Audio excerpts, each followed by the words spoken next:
All right, yo, welcome back to the Who's Right podcast. And guess what? Look, we're not split up. We're live and in color, but for you guys that are watching on YouTube, but before we get forward and talk about what's been going on, make sure you hit subscribe and hit that notification button and hit that like button if you like this video.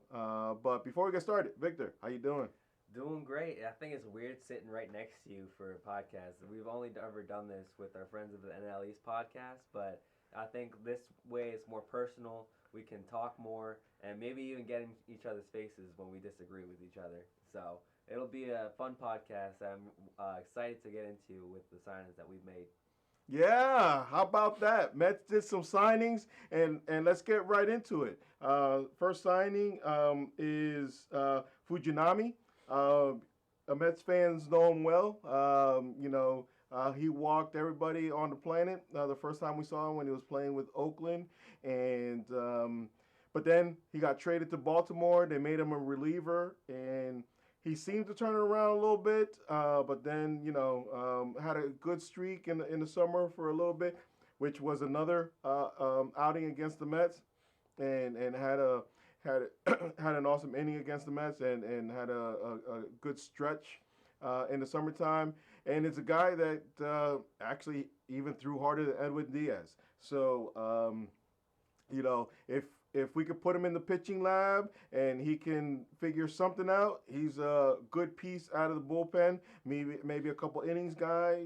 Stretch him out for a few innings. Who knows? But I like the upside of this pick and or this signing. And another year in after coming in from Japan, who knows? And being now with Senga, something might click for Fujinami here in New York, and that's the hope. But what do you think, Victor? This is where we're really going to test the pitching lab of the Mets because we've seen Fujinami last year not really be able to maintain his stuff. His stuff is awesome. I mean, you talked about it. He throws 102 on the gun for his fastball velo, which is crazy because that's, like you said, faster than Edwin Diaz is able to throw. And so he has this high ceiling, but he also has this very low floor where he walks 5.1 batters per nine based off of last year's seasons. And, it was his rookie year, and he was pitching it over in the MPB for 10 years, so it might be a little bit of a transition year that he was getting used to. But I think if the Mets really want to be who they say they want to be, they need to turn Fujinami around into the pitcher that can set up Edwin Diaz in that eighth inning because he's got the stuff to do it, Yeah. But I don't think we're gonna trust him with that. No, and the beauty part of this whole thing is, Fujinami comes with options. So if he doesn't pitch well, we could send him to the minors and bring somebody else up. So this is a low risk, high reward kind of signing. Because of the option, it makes it even a better low risk, high reward kind of signing. Because if he doesn't pan out, guess what? He's gonna get shipped to Syracuse, and he's not gonna be pitching if he doesn't produce. But the upside is that he does throw hard, and the upside is that he is hard to hit when he's on. And so, and this bullpen is looking really solid, from before. Let's go right into it. The next signing, we were wondering what's going to happen on the left side because we were kind of wondering if we get Wandy or what have you. We're looking for another lefty to go with Rayleigh, and the Mets go and sign Diekman. And another a guy out of the bullpen's done it before. Older guy, he's 37, but I'm not too worried about that as a reliever. And he has an option for next year, a vesting option if he pitches well. If he doesn't pitch well, it's just a 1 year deal. But another guy out of the bullpen, and it just sets this up for a mix and match, right? Anybody can come in at any time. Obviously, Edwin has the ultimate, high pressure end of the game kind of guys. But as far as the rest of the bullpen, Adding Diekman, kind of we can switch things around. But before we get into all that, what do you think about the signing with Diekman? Yeah, and on top of that, it throws another lefty into the pen too.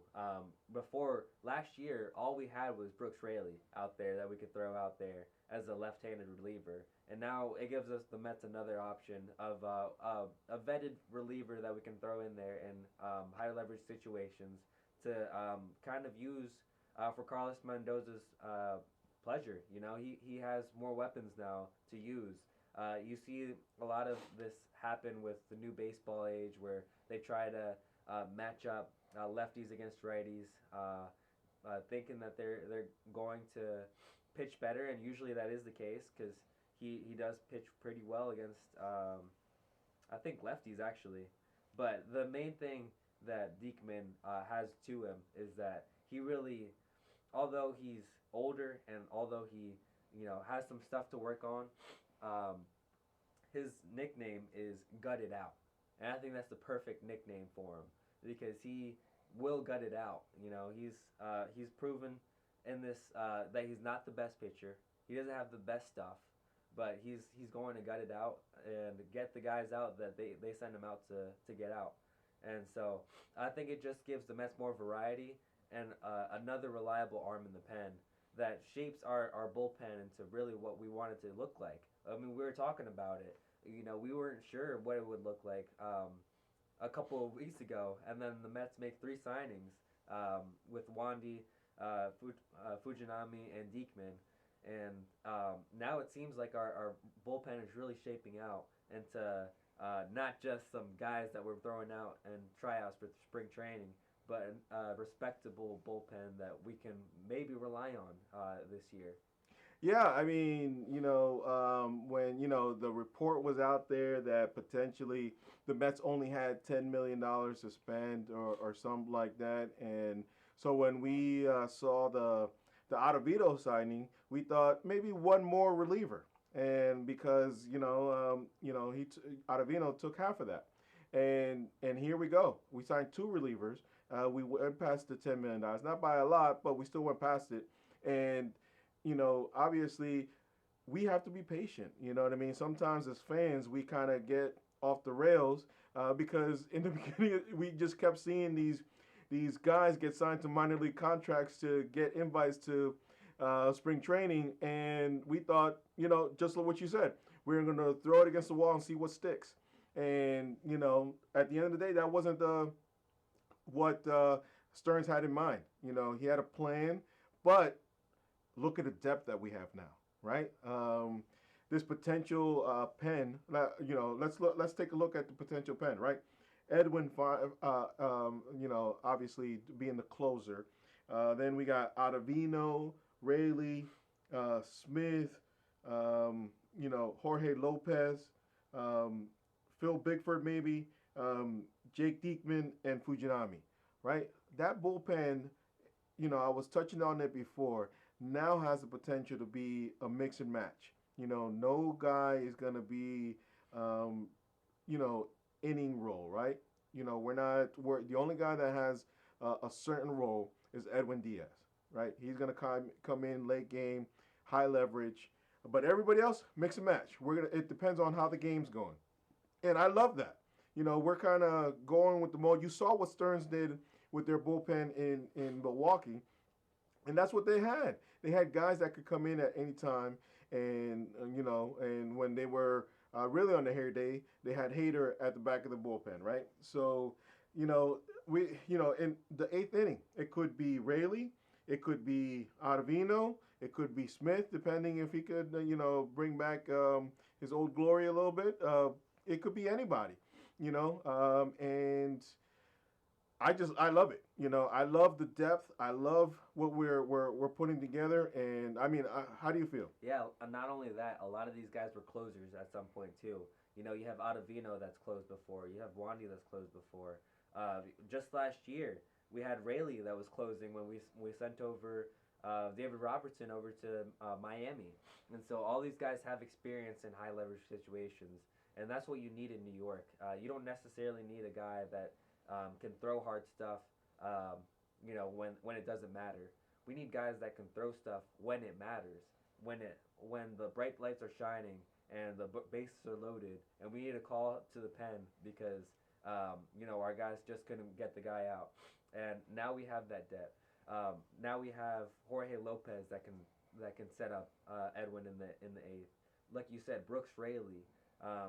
We have Ottavino. I think if anything, this all these signings that we've made with Fujinami, Diekman, Jorge Lopez pushes Ottavino all the way back and to where he's just kind of like a reliever role, and he kind of got paid that way too. What do you get paid? $2 million to $4 million. So they're all getting paid around the same amount of money, but we've all had our concerns with Ottavino this past year, and I think this is just a chance for the Mets fans to take a deep breath, relax, and just kind of have confidence in what David Stearns is putting together. Because I mean, like we said, they're all getting paid the same money, and it's like David Stearns knows how to play Moneyball right now. He's signing these guys to low, not long deals or short term deals with, kind of a high payout if they turn out. And then, if they don't, we have all these guys waiting in the minor leagues to bring up just in case things don't work out. And this is the security net that he's setting up. But then now you see what he's constructed for the Mets to put out this season, which is really exciting. Let's just see the order of this of how Carlos Mendoza kind of uses the tools that David Stearns has given him, because now he has options. He's got multiple options to put out there as late inning relief, and maybe even to close. Yeah, no, absolutely. Yeah, obviously, Edwin is not going to close every game, because sometimes he's going to need some rest, and somebody else is going to be called on to close that game. But you know, since the beginning of the offseason, David Stern has signed, traded, or claimed 16 pitchers, and 16 relievers, and that's now the depth, right? Now we have depth. So if one of these guys, obviously it's a long season, people are going to get hurt, and it's going to happen. So, it's not that we're wishing anybody to get hurt or anything. It's just what happens, right? Nobody has every person in their roster pitch the full season. I wish that were the case, but that doesn't happen. So, it's one of those things that now we have depth. We don't have to rely on Denny Reyes coming up and, hoping that they can get some guys out and sweating it out as fans. And now we have some guys that, if they come up, they come up. If they don't, same thing. Not only that, they have options to go down to the minor leagues when they need to work on their stuff too.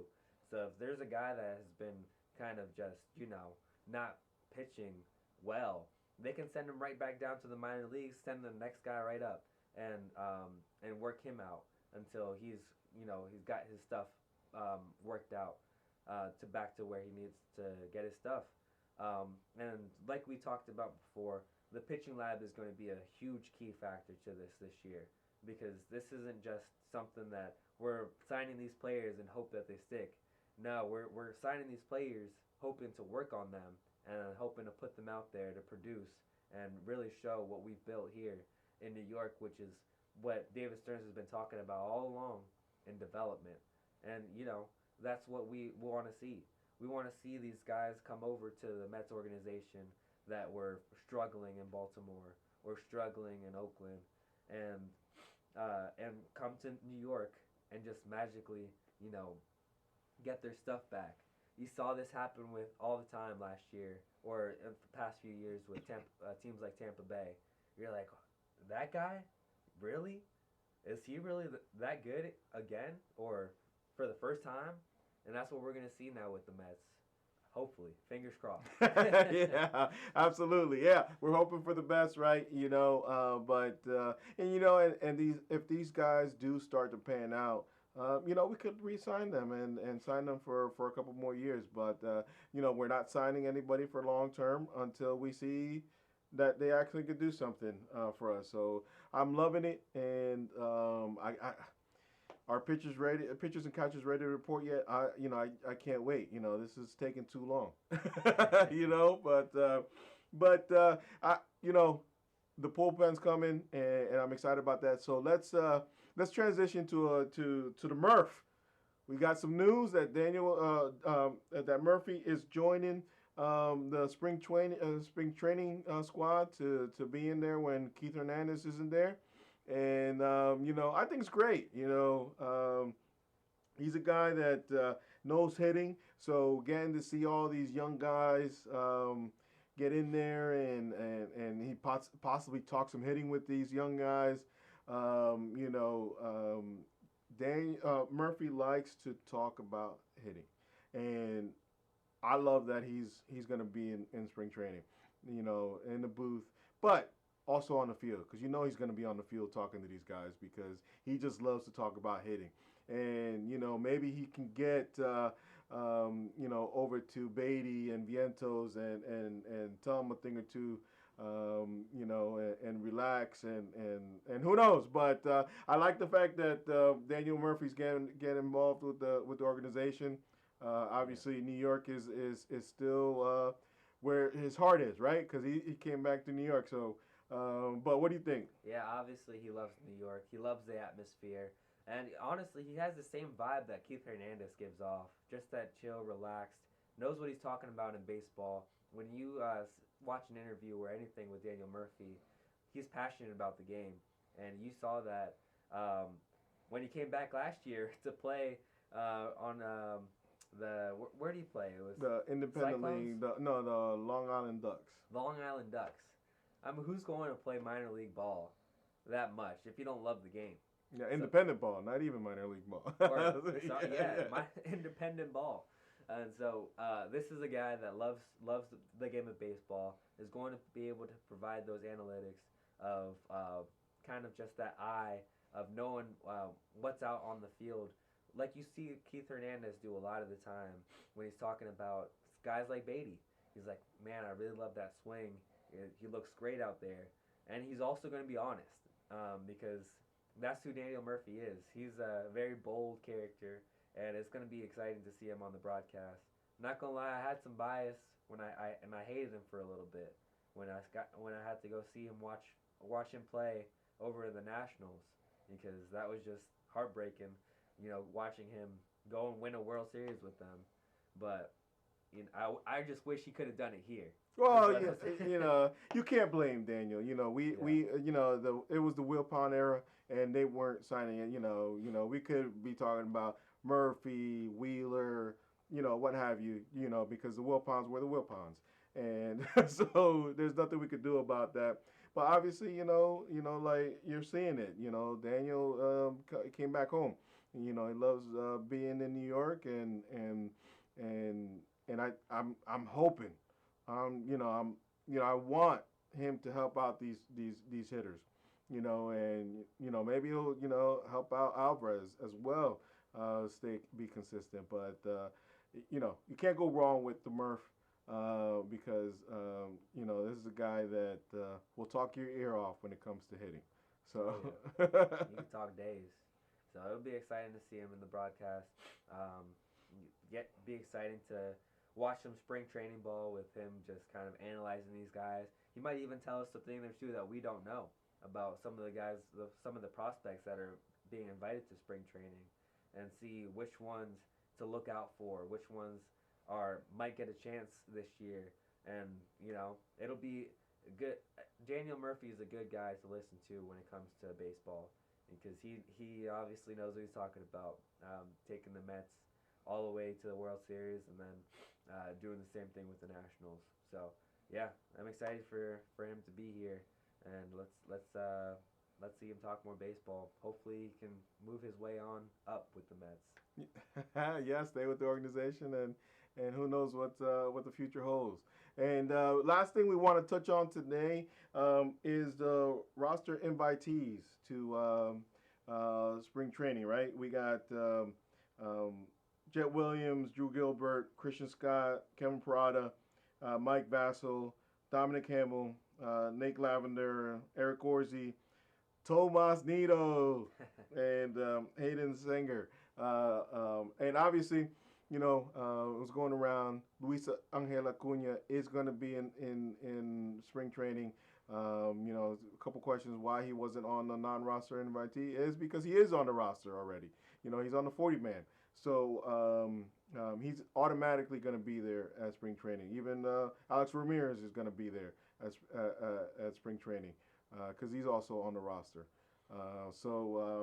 I'm excited about this. Not that I'm gonna expect any of these guys to push their way into the starting lineup, but at least they get a taste of spring training with the big league club, and get around some guys that have done it before, and maybe prepare for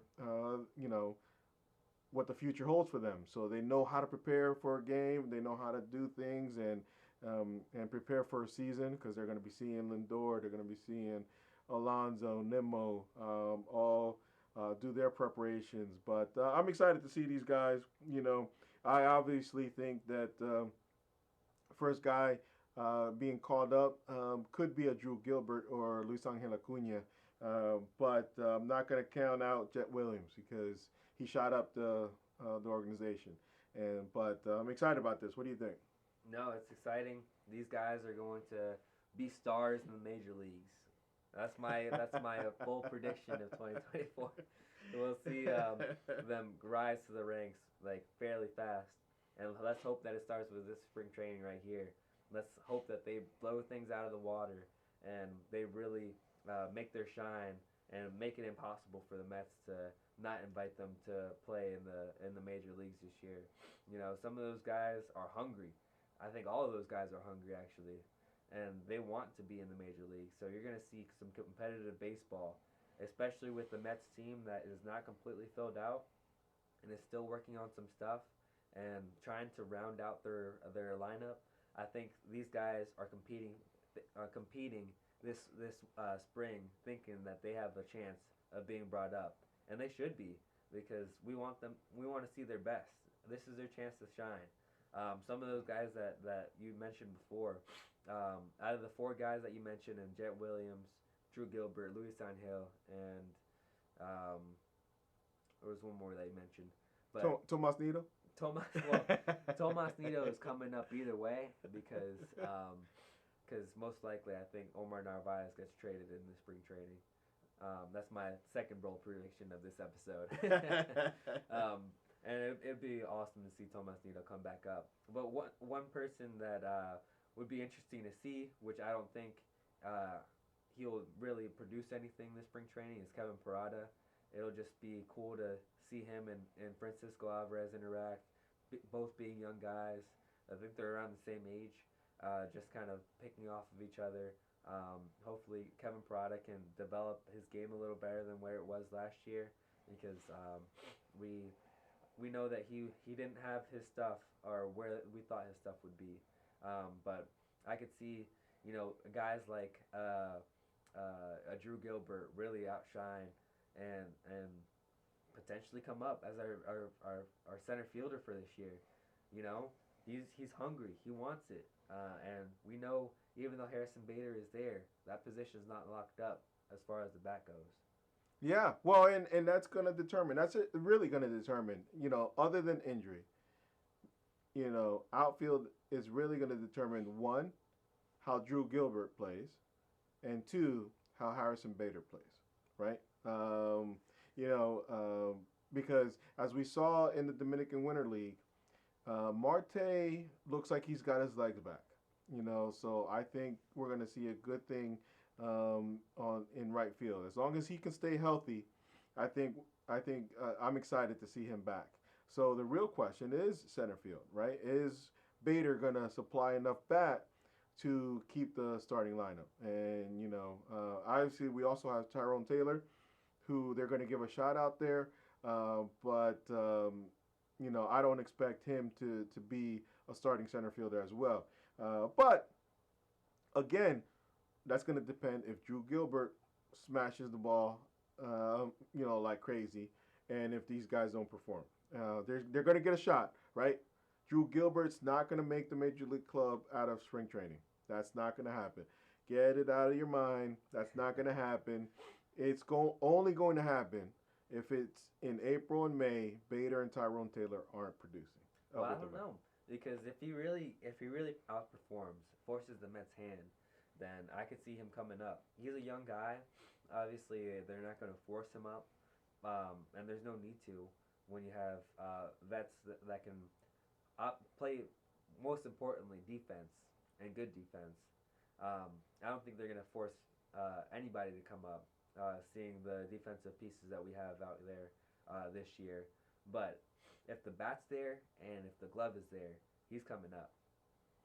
Well, again, it's going to depend on Harrison, Bader, and Taylor. That's gonna. It's really going to depend on them. We didn't sign them just to put them on the bench. We're going to give them a shot, and so it's not. Again, it's not going to happen after out of spring training. But it could happen in May. If Yeah, it could. Well, and either way, whatever happens these next couple of weeks, this next month, is going to be good for their development, just so they can talk to guys. I mean, you mentioned Francisco Lindor, but Harrison Bader is probably one of those great veterans to talk to when it comes to honing in your defense, and they're going to be able to play right next to each other for a good month span. This upcoming month. So this is a chance for these young guys to not only show out, but talk to these vets, really pick their brains, see what works, and go back to the minor leagues and force the Mets' hand there if they don't force it in spring training. Yeah, well, and I think the guy that might actually come up before Drew Gilbert might be a Luis Angel Acuna, only because he's already on the 40-man roster, right? To get Drew Gilbert up here, you have to get a guy off the 40-man, which is not a big deal when it comes to a guy like that. But when you have a guy like Luis Angel already there in AAA with Drew Gilbert, it might be just easier to bring up Luis Angel and give him a couple reps up, down, because I do think he's going to come up, maybe go back down, maybe come back up. It's one of those things where Luis Angel might see him because he's already on the 40-man roster, right? And so we'll see with that too, because I do think that he can play center field as well. So he's going to have some options, and he's got to play more positions, right? He play outfield, infield, third base. If Beatty and Vientos don't pull it off, he's already on the 40-man. So Luis Angel might be the guy that comes up first. Yeah, and seeing his brother star power, I'm sure he's more hungry than ever. There's nothing like living in the older brother's shadow.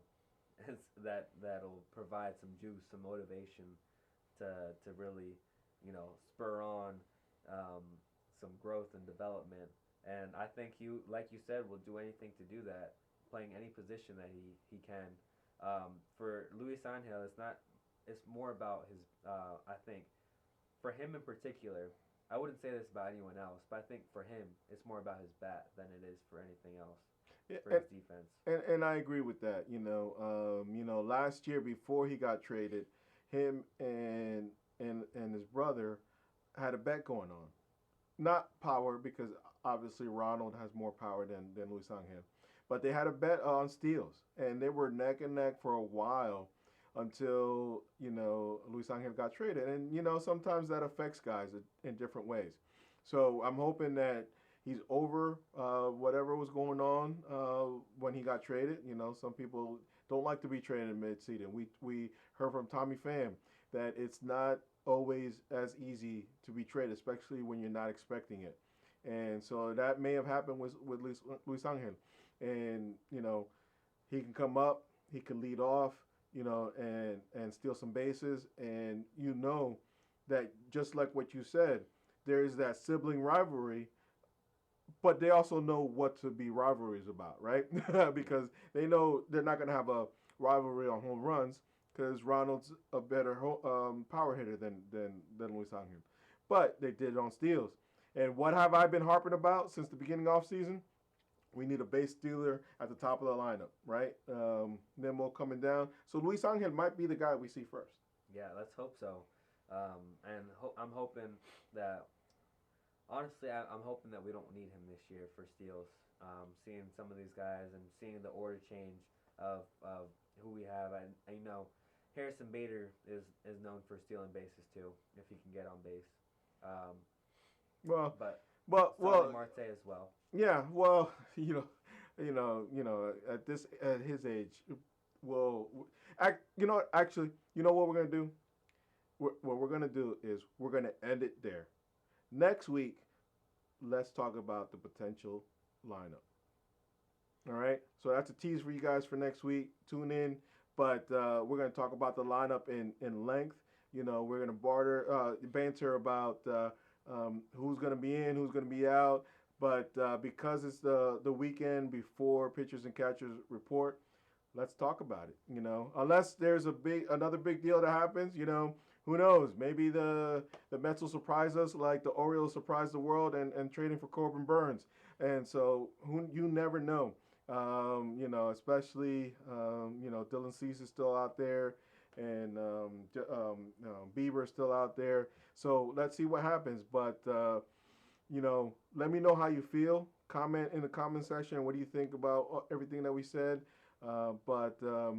Like, subscribe to this video, and hit that notification button. But before we get out of here, Victor, any last words? Yeah, you're getting me juiced up, man. Just talking about baseball lineups. I've been saying it all off season. I'm ready for baseball to start, and it's finally here, and we get to talk about it. And so, bring Dylan Cease over too. But that would be a cherry on top to this off season. But let's get the season started and talk about some lineups next week. All right, guys. Well, again, like, subscribe to the video, and hit that notification button. Comment in the comment section. But until next week, let's go Mets. Let's go Mets.